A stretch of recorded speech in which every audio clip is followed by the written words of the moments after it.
গত 19শে জুলাই হাবড়াতে মেয়ের একটা যোগা কম্পিটিশন ছিল। তার উদ্দেশ্যে আমরা রওনা হয়েছিলাম।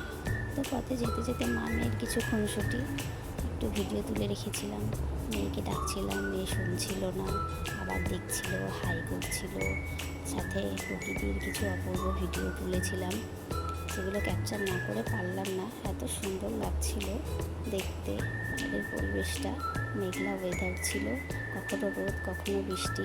ভিডিও তুলছিলাম, তার মাঝখানে ইনি মুখটা নিয়ে চলে এসেছিলেন, ওনারও ভিডিও উঠে গেল। আবার অবশেষে পৌঁছে গেলাম আমাদের গন্তব্যস্থলে। এখানেই ছিল মেয়ে কম্পিটিশন।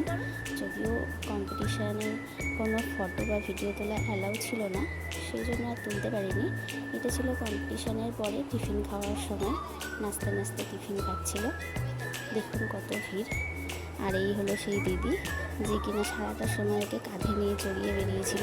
দিদির কম্পিটিশান অনেকটা পরেই হয়েছিল, সেই জন্য দিদি আর বোনও দুজন মিলে এইসব করছিল।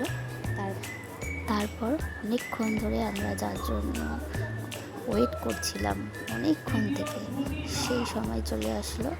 স্যার অ্যানাউন্সমেন্ট করলেন যে মেয়ে থার্ড পজিশন পেয়েছে ট্র্যাডিশনাল যোগাতে।